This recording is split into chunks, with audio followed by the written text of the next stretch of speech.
Bonsoir à tous. Bienvenue sur cette table ronde Tech War USA-Chine, opportunités et risques pour l'industrie française.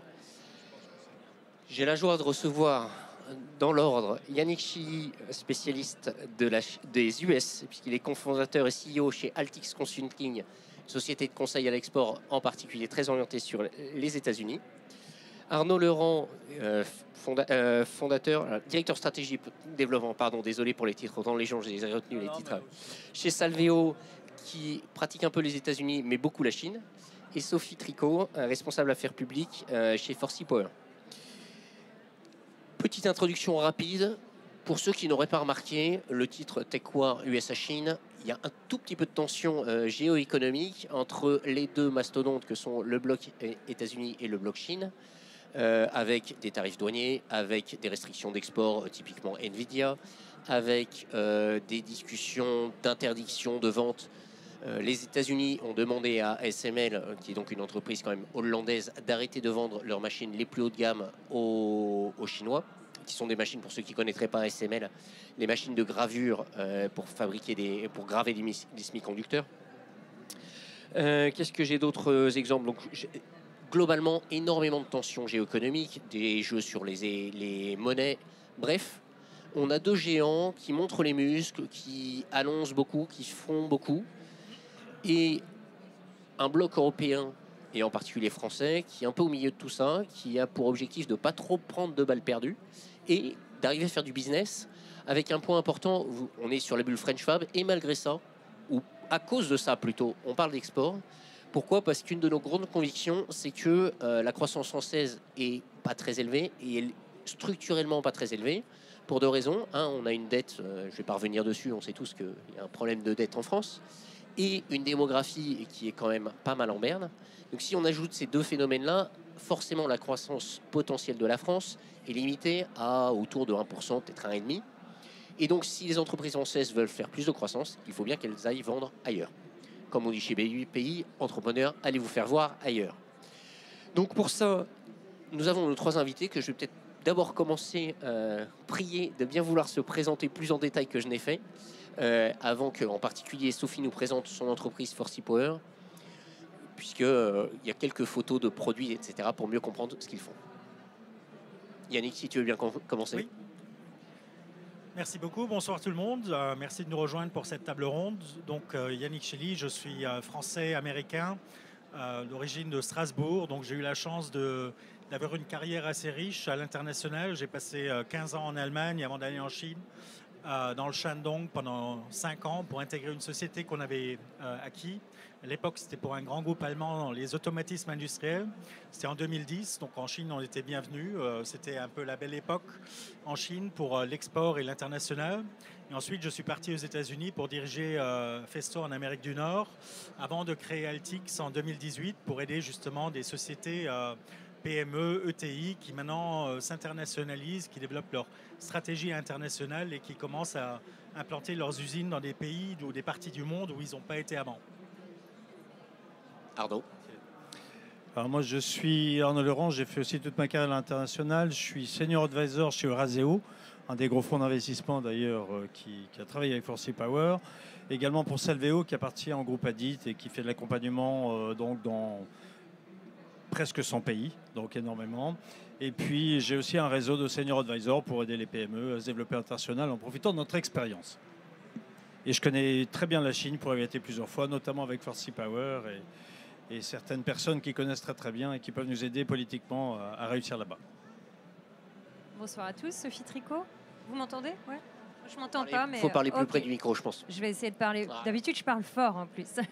Donc, je suis en charge des affaires publiques chez Forsy Power. Et j'ai notamment travaillé sur le projet d'implantation du groupe aux États-Unis. Donc, Forsy Power, très rapidement, 650 collaborateurs. On est présent dans 5 pays. On a des usines, donc c'est un groupe français. On a une usine importante en Chine, une usine importante en Europe, notamment, il y en a d'autres. Et on avait un besoin, en fait, de s'installer aux États-Unis pour couvrir le territoire américain. Juste rapidement, parce que ça va permettre de poser un petit peu le contexte. Donc, nous, on est concepteurs et producteurs de systèmes de batterie. Donc, à partir des cellules électrochimiques, donc des piles, qu'elles soient rondes, plates ou un autre format.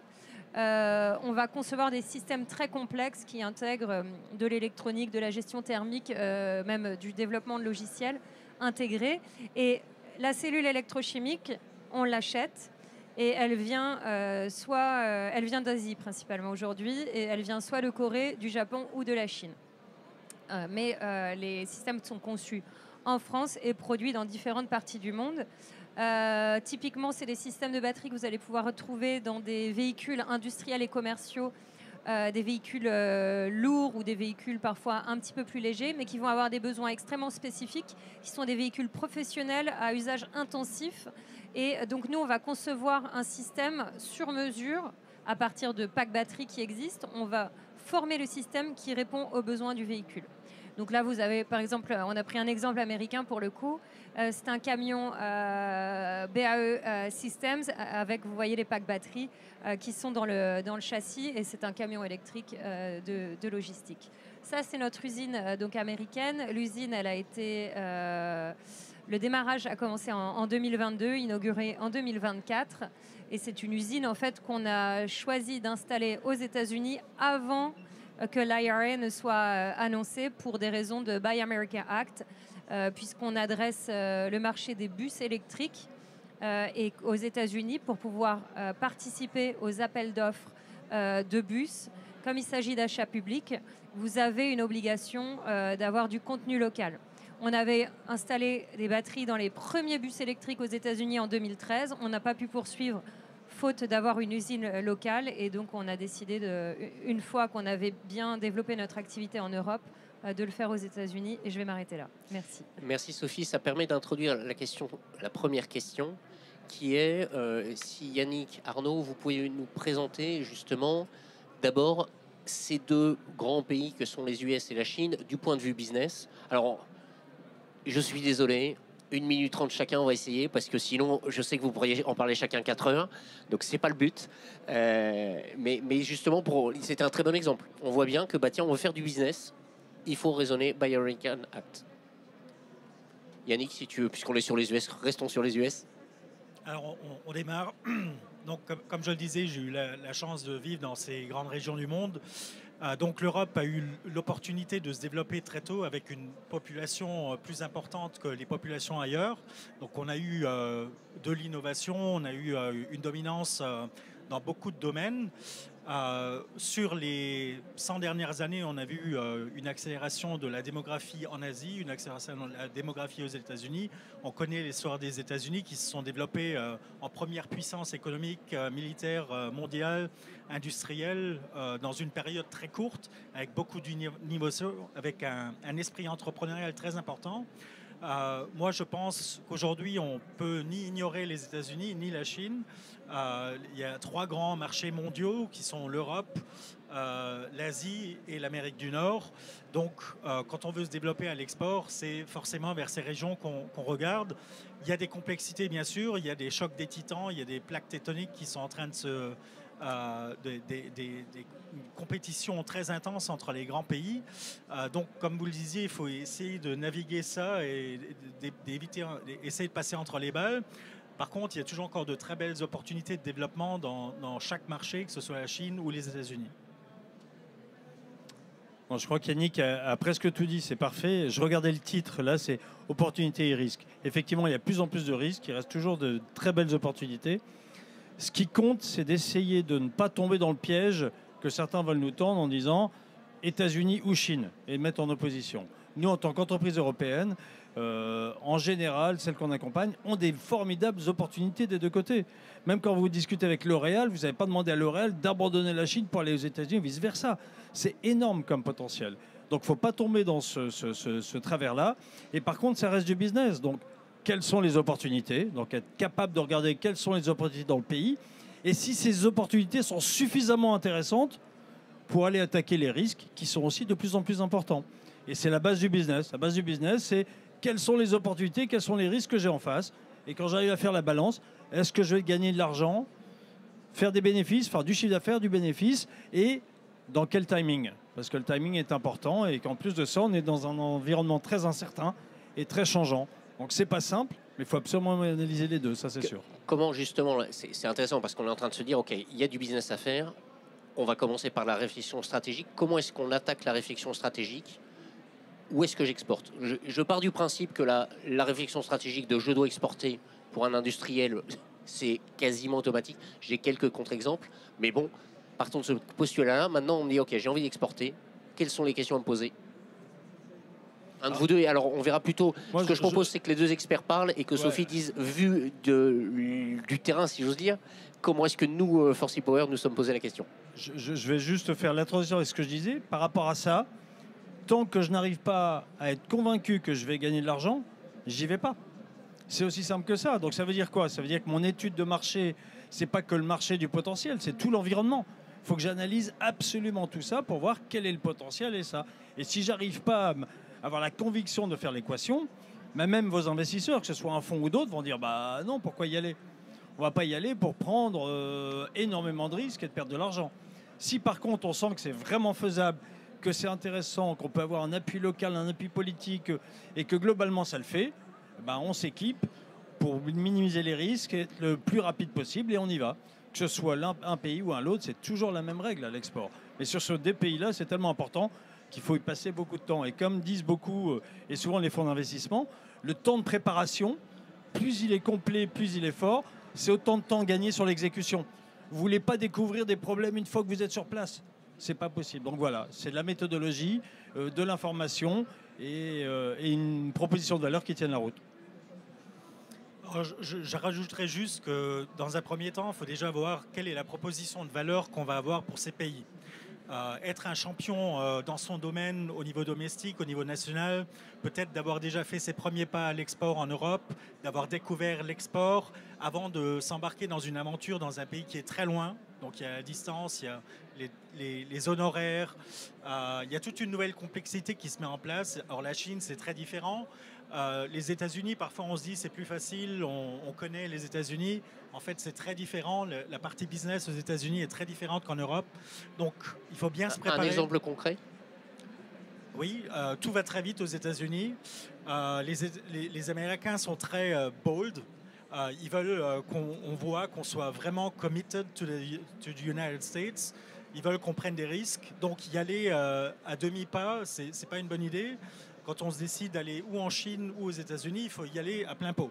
Donc il faut une bonne préparation, il faut être prêt, il faut avoir développé une bonne stratégie, il faut avoir fait le point sur les ressources managériales et financières qu'on va pouvoir mettre en place. Parce que forcément, c'est des pays avec des grandes opportunités, mais ça demande des moyens aussi pour y avoir du succès. On peut juste rajouter ça, dans les deux cas, c'est pas pour tout le monde. Hein.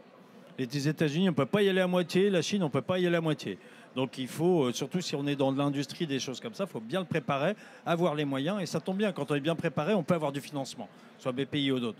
Par contre, c'est niveau compète, hein, c'est les Jeux Olympiques hein, pour attaquer ces pays-là. Donc d'ailleurs, on pourra en parler, il ne faut pas forcément y aller seul, il faut savoir se faire accompagner, parce que c'est impossible de tout maîtriser seul, c'est pas possible. Juste pour rebondir peut-être sur la partie timing, et les choses vont très très vite aux États-Unis. Alors, nous, on avait déjà fait l'exercice d'installer une usine en Europe et on a vu, bon, c'était en France, ça a pris un certain temps. Aux États-Unis, on a contacté le gouvernement fédéral au mois de janvier et au mois de juin, on annonçait à Select USA l'investissement de Forsy aux États-Unis. Et en 6 mois à peine, même pas, on avait visité, enfin, on avait fait des visites dans 5 États, affiner le projet, négocier avec l'État qui nous reçoit pour les accompagnements, etc., etc. Donc ça va très très vite. Mais pourquoi? C'est aussi parce qu'on était bien préparés. On avait un cahier des charges qui était existant. On voulait faire en fait un copier-coller de notre usine européenne. Donc voilà, moi j'ai repris un peu le cahier des charges initial qu'on a adapté aussi aux besoins locaux. Mais déjà c'était quelque chose qui était beaucoup plus évident. Les choses vont très vite. Mais il faut aussi avoir un petit peu plus de prudence. Alors nous, la Chine, on était installés déjà depuis plus de 10 ans, on connaissait bien. L'Europe, on était déjà installés, on avait une certaine expérience. Donc on venait avec notre expérience aux États-Unis. Il faut pouvoir montrer en fait que vous avez de l'expérience dans ce que vous faites pour être accepté localement. C'est un marché qui bouge beaucoup. Il faut avoir aussi une certaine prudence, c'est-à-dire que on a fait un investissement dans une usine, mais par rapport à d'autres concurrents, on n'a pas non plus équipé de manière totalement folle l'usine, recruté à tour de bras, parce que c'est un marché qui bouge extrêmement vite. Aujourd'hui, il y a un ralentissement, voire un décalage sur les ambitions d'électromobilité. Et en fait, on a plein de concurrents, même des locaux, qui se sont cassés la figure puisqu'ils ont investi trop et trop vite. Donc on a eu une approche plutôt prudente. On voit qu'un changement d'administration, ça peut tout de suite faire changer un marché. Et donc voilà, venir avec une structure solide, mais faire des investissements qui soient mesurés, qui puissent évoluer avec les commandes que vous allez prendre sur le marché local. Donc là, on a vu la partie stratégique, préparation. Concrètement, maintenant, il faut qu'on se dise, OK, je sais que, typiquement, je veux faire un copier-coller de mon usine. Comment est-ce que j'y vais très concrètement? Quels enjeux de ressources humaines? Sur quel partenariat? Comment je monte des partenariats? Avec qui? Comment est-ce que j'ai choisi? Comme on est beaucoup commencer côté US, on peut commencer côté Chine? Je peux commencer côté Chine. De toute façon, il y aura à peu près les mêmes règles. Dès que c'est des marchés importants, il n'y a pas 36 solutions. Il faut devenir local d'une certaine façon. Donc, il faut voir à quelle vitesse. Mais donc, de toute façon, il va falloir... Ce ne sera pas suffisant de faire quelques voyages de temps en temps pour rencontrer du monde. Très vite, il va falloir avoir des partenaires locaux, que ce soit des investisseurs ou que ce soit des partenaires installés localement. Et il va falloir, notamment en Chine, ça prend un petit peu de temps. Alors, par contre, l'administration, elle ne change pas souvent. Donc, ça, elle peut changer, mais la ligne, ça reste la même. Donc ça, c'est une certaine stabilité et il y a moyen de prévoir en Chine. Par contre, il faut avoir du réseau, il faut se faire connaître. Tu parlais du côté politique aussi en Chine qui est relativement important, donc il faut être visible aussi, il faut avoir de l'appui. Et c'est toutes ces conditions-là qui font qu'on peut s'impliquer et investir durablement sur la Chine. À condition, et c'est aussi, c'est le cas de Forcy, mais il faut faire bien attention aux secteurs qu'on va viser. Mais si les secteurs sont dans les secteurs prioritaires de la Chine, c'est écrit. On sait qu'il y aura un investissement durable dans le temps. Donc, on peut se permettre d'investir. Par contre, ça coûte cher d'aller sur place. La Chine, c'est gigantesque. Il faut savoir où on va s'installer, comment on va s'installer. Et rien que répondre à ces questions-là, il faut avoir des experts. Donc, je pensais, par exemple, Salveo et le groupe Adit pour lequel on est présent. On a une quinzaine de personnes à différents endroits en Chine. Et puis, on a des entreprises, parfois, même pendant le Covid, à s'installer avec des personnes qui allaient voir les clients, qui faisaient tout le travail sans que les Français puissent se déplacer. Mais par contre, on était présents localement. Ils étaient présents localement pour pouvoir ce travail. Et c'est un travail d'assez long terme, mais qui donne du fruit en général si on a une vraie volonté et si on sait qu'il y a un marché. Alors pour les États-Unis, je dirais que c'est bien de faire une bonne analyse de marché. Souvent, en tant que Français, on connaît un peu les grosses métropoles américaines, New York, Washington, la Floride. Donc s'installer un peu là où ça paraît bien, ça peut être une erreur stratégique dès le départ. Donc bien comprendre où vont être vos clients, où va être la base de vos fournisseurs, où va être la base où vous trouverez les talents qu'il vous faut pour votre industrie. Donc faire un peu de l'analyse en amont pour bien choisir dans quel état on va se situer, parce que idéalement on va y rester pour le long terme et on va s'implanter pour vraiment développer une base solide. Comme le disait Arnaud, c'est bien d'avoir très vite des personnes locales, alors que ce soit des VIE, des expats ou alors du recrutement en local, bien choisir ses équipes. Une des erreurs qui est très commune aux États-Unis, c'est que tout le monde sait très bien se vendre aux États-Unis. Alors ils vont vous vendre qu'ils savent tout faire et très souvent, au bout de 6 mois, on voit c'était pas du tout ça. Donc an inch deep, a mile wide, mais il y a de la profondeur presque nulle part. Donc bien choisir, se faire aider avec des gens qui connaissent bien les États-Unis, qui y sont depuis longtemps, pour vous appuyer, pour vous éviter les erreurs les plus courantes. Je peux peut-être partager sur l'expérience qu'on a eue. Donc là, je vais parler des États-Unis. Nous, quand on a choisi en fait de s'installer aux États-Unis, on s'est installé à Columbus, en Ohio. Et en fait, c'était pour nous un choix de la situation géographique qui permettait un transport intéressant. C'était suffisamment central. En fait, les États-Unis, c'est une cinquantaine de pays, donc c'est très vaste. Donc c'était assez central. On a regardé aussi au niveau de la main-d'œuvre. Yannick le disait, la main-d'œuvre, c'est important, déjà la disponibilité, mais vous allez avoir des disparités sur les salaires extrêmement importants, même à l'intérieur d'un État. Et donc ça, il faut vraiment le voir. et se dire qu'on va s'installer dans la Silicon Valley parce qu'on est dans la batterie, ben non, parce que là-bas, vous allez avoir des salaires extrêmement importants. Vous allez déjà avoir une concentration aussi d'entreprises qui font que vous ne serez peut-être pas prioritaire ou le plus sexy dans vos recrutements. On a regardé aussi le paysage académique. C'est important d'avoir les universités aux États-Unis. Il faut les voir aussi comme des prestataires, en fait, des partenaires où vous allez sourcer des talents. Des prestataires de services, ils ont des équipements en fait extrêmement à la pointe. Ils travaillent pour les plus grandes entreprises du monde, et donc ça c'est très important. Et je voulais dire autre chose et j'ai oublié les salaires, les académies. La fiscalité peut-être aussi. La fiscalité change énormément, en effet, c'est très important. Et ça me reviendra aussi, sûrement. Parce que c'est un sujet. Typiquement, en tout cas, si c'était pas ça que tu pensais, moi je pose la question. Quels sont les critères de foncier? Ce matin, j'ai mis une table ronde où parler de foncier, c'était un vrai sujet. Ça m'est revenu. Ouais, le foncier est extrêmement important parce que pareil, les coûts de location d'un État à l'autre ou d'une zone d'un county à un autre, ça varie énormément. Et nous, on est dans la batterie, on n'est pas dans le monde automobile, on n'est pas les voitures, il y en a beaucoup dans les voitures. On avait considéré à un moment donné le Michigan comme État pour s'installer. Et en fait, on l'a vu dans la relation avec les États qui nous recevaient. En fait, au Michigan, on aurait été un tout petit poisson dans un univers de gros constructeurs de voitures, etc. À Columbus, en Ohio, je fais un peu de pub, mais on a été traités exactement de la même manière que Intel, qui faisait un investissement à coups de milliards dans le même État, avec la même qualité de service et la même considération. Donc c'est important aussi de bien cibler l'État où vous voulez vous installer pour pouvoir être important et exister au sein de cet État. D'autres points vraiment très opérationnels, j'aime bien, parce que là on commence vraiment à atterrir sur des exemples. Je me souviens que en préparation, vous avez dit tiens, les RH côté US, les risques RH côté US, donc les gens gonflent leur CV. Quel est le risque côté chinois? Alors, il est malheureusement assez connu, c'est qu'ils peuvent partir du jour au lendemain, et puis parfois même avec un peu du savoir-faire de l'entreprise. Donc savoir s'entourer des bonnes personnes, d'avoir de la fidélité et de la longévité, j'allais dire, c'est pas forcément évident. D'où l'intérêt, là encore aussi, de se faire aider avec certains actionnaires ou certains Français ou d'autres installés sur place depuis longtemps qui, eux, vont savoir détecter aussi et recruter de ces bonnes personnes. C'est pour ça aussi qu'il y a des systèmes de portage salarial aussi qu'on fait en Chine, et on aide aussi à recruter parfois les bonnes personnes. C'est un vrai savoir-faire en Chine, être capable de contrôler même les usines, de contrôler les personnes et de les recruter, c'est vraiment quelque chose, c'est un vrai savoir-faire, je pense. Or, sur les États-Unis, je voudrais citer deux choses qu'il faut bien retenir. Le système juridique aux États-Unis est complètement différent qu'en Europe. Donc, tout ce qu'on connaît de l'Europe, où il y a pas mal de choses qui sont déjà régulées par des industries, par le gouvernement, aux États-Unis, tout se passe par le contrat. Le contrat entre le prestataire et entre le client et le fournisseur.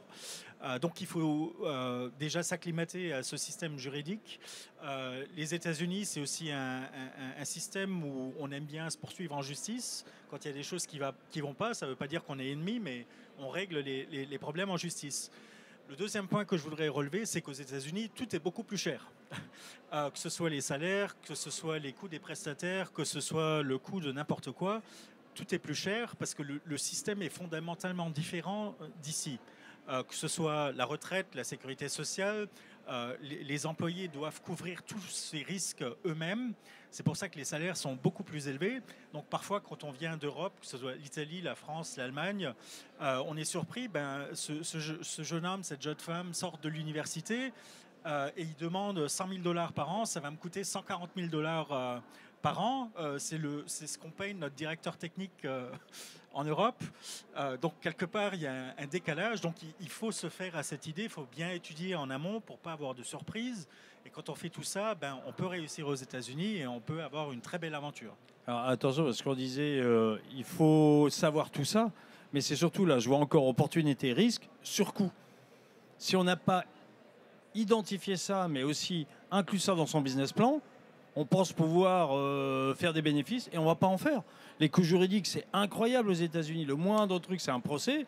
Et le coût horaire d'un avocat, c'est complètement incroyable. Donc si on n'a pas prévu ça, c'est des surcoûts à l'international, vraiment. Et ça peut bouffer toute la marge. Donc, du coup, il faut vraiment trouver des très très belles opportunités et être sûr d'avoir plus de marge. D'ailleurs, c'est une règle à l'international. Il faut être certain qu'on va avoir plus de marge qu'en France. Parce qu'il y a beaucoup plus de risques. Alors, on va laisser Sophie rebondir là-dessus, mais peut-être encore un point. Donc, on disait une bonne analyse de marché, étudiez bien. Le second point, c'est une bonne planification stratégique et une bonne planification financière. Si vous avez tout ça et que tous les voyants sont ouverts, allez-y, foncez.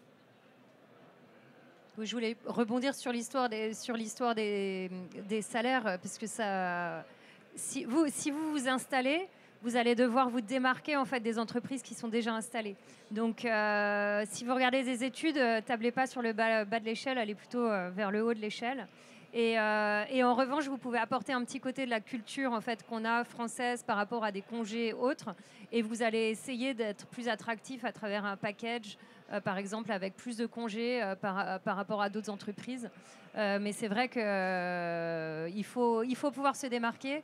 Là-bas, c'est du plein emploi. Hein, c'est 3, là, sur notre zone, nous, on est à 3%. Donc c'est difficile, il faut avoir les reins solides, il faut avoir un pitch qui est bien ficelé parce qu'il va falloir vous démarquer vraiment de la concurrence. Alors peut-être un point sur le pitch, parce que ça c'est très important et c'est très différent aussi aux US qu'en Europe. Alors les boîtes européennes, qu'elles soient françaises ou allemandes ou italiennes, on aime bien démontrer son savoir-faire par... le marché va comprendre qu'on est très fort parce qu'on est les meilleurs dans notre domaine. Aux États-Unis, le marketing, ça a une toute autre connotation qu'en Europe. Donc, il faut apprendre à bien pitcher, il faut apprendre à bien se vendre, il faut avoir une présence digitale, il faut avoir du contenu à délivrer pour attirer l'attention sur son entreprise, sur ses produits. C'est même caricatural. Quand on voit beaucoup d'entreprises françaises, quand elles se présentent, elles disent on est une entreprise familiale. Nous, on sait qu'on aime bien ça. Donc, une entreprise familiale, depuis X générations, on a des super machines. Là-bas, c'est pas inintéressant, mais c'est pas du tout ce qu'ils attendent dès le début. Si on veut capter l'attention, c'est dès le début, le marché il est de temps, il est en croissance de temps. Avec nous, vous allez faire tant de chiffre d'affaires et tant de marge. Et là, on a leur attention. Alors que nous, souvent, tout ça, ça arrive à la fin. Et on présente d'abord notre histoire. Donc l'interculturel, c'est important. Et aux États-Unis, il faut être hyper cash, hyper cash. C'est un peu différent chez nous. Vous êtes number one, Ouais. Vous trouvez un truc, mais vous êtes number one. Ça marche. Oui, soyez le number one dans votre domaine. Je vois l'heure qui tourne, il ne reste plus beaucoup de temps, donc c'est le... Merci. Si je résume la discussion, on a vraiment une réflexion. Cadre géostratégique, enfin géoéconomique compliqué, mais il y a du business à faire, à condition de choisir, de bien planifier dans quel pays je vais. En gros, les risques, on les aura partout. Les opportunités, c'est quel pays me paiera le plus cher mon produit, pour faire un peu basique, mais à la fin de l'histoire, c'est ça. Et où j'arriverai à me démarquer. Le number one, si c'est aux US. Et ensuite, comment j'y vais très concrètement, en sachant qu'à tous les niveaux, ce ne sera pas pareil qu'en France. Parce que globalement, les endroits où c'est pareil qu'en France, à part le contenu du produit, et encore parce qu'il faut l'adapter, je pense que c'est à peu près zéro. Je me permets juste un petit point, c'est que très souvent, quand on parle de la Chine, on a tendance à regarder vers le bas, à se croire vraiment supérieur dans ce qu'on fait, dans des développements, dans la fabrication. Ça, pour fini, beaucoup encore, mais c'est fini. Il faut vraiment, c'est un pays incroyable avec vraiment beaucoup d'innovation et même dans tous les process que ce soit. Juste pour repasser la parole à l'Assemblée, j'ai une de nos startups, une startup qu'on accompagne, qui nous a fait un coup fabuleux, où vraiment on est complètement inversé le raisonnement. Ils voulaient des machines chinoises. La Chine a des restrictions à l'export. Ils ont monté une société fantôme à Hong Kong où ils ont acheté les machines et hop, elles se sont retrouvées en France. Et ben, je trouve que ça, c'est aussi une bonne manière de travailler, de se dire, on regarde ce que les Chinois ont su faire et honnêtement, c'est quand même une croissance incroyable, y compris en technologie. Enfin, aujourd'hui, j'ai pas la slide. Tiens, c'est vrai que j'ai pas pensé à faire cette slide-là. Pour information, la Chine, c'est de très loin le premier pays de déposant des brevets en innovation, c'est clair. Mais de très loin. On a complètement dépassé le timing. On était censé laisser plus de temps aux questions de la salle. On va vraiment s'arrêter et laisser un peu de temps. On vous écoute. Est-ce que ça vaut le coup de déposer un brevet dans la Chine pour des produits français de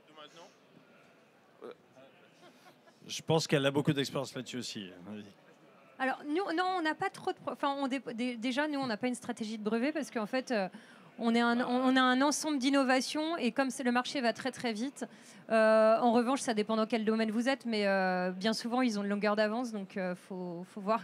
Mais de toute façon, ça serait donner l'information. Voilà, le problème, c'est qu'on donne l'information. Le problème aussi, c'est que il y a plusieurs façons de déposer un brevet, donc c'est compliqué. C'est comme le nom. Quand on veut déposer son nom, si on le fait juste à l'européenne ou en latin, bah, ça marche pas. Il faut faire l'équivalent en caractère chinois et en plus la symbolique. Ce que ça veut dire. Par exemple, je sais pas, Ferrari, ça va être le cheval cabret et la symbolique. Donc tout ça fait que ça fait des tas de surcoûts aussi. On n'est pas toujours très bien protégé, donc il ne faut pas être naïf.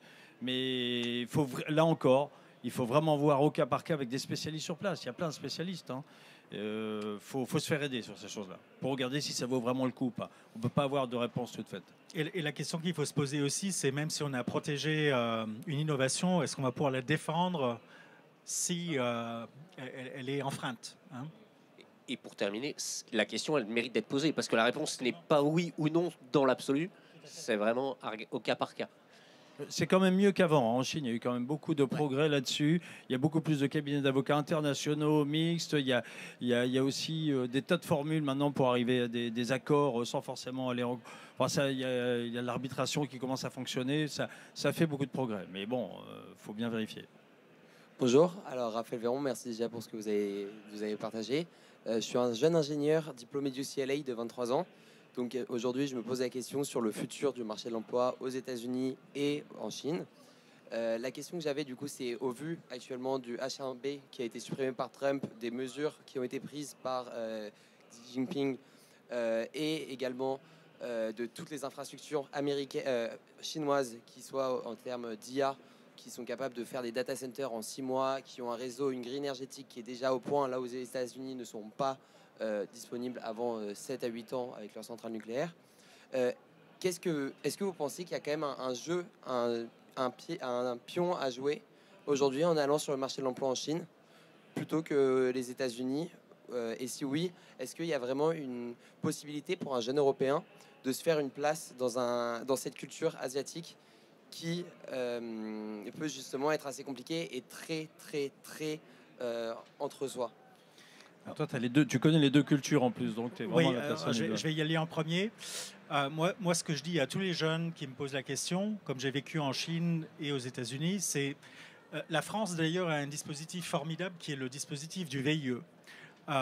Et en France, on a des champions incroyables de l'innovation dans tous les secteurs. Et aujourd'hui encore, on voit qu'on peut s'inspirer en France avec des entrepreneurs fantastiques et certainement un avenir très prometteur. La France a toujours eu une politique industrielle très bonne, avec des innovations comme le train à grande vitesse, le nucléaire et autres. Et je pense qu'on va continuer à innover.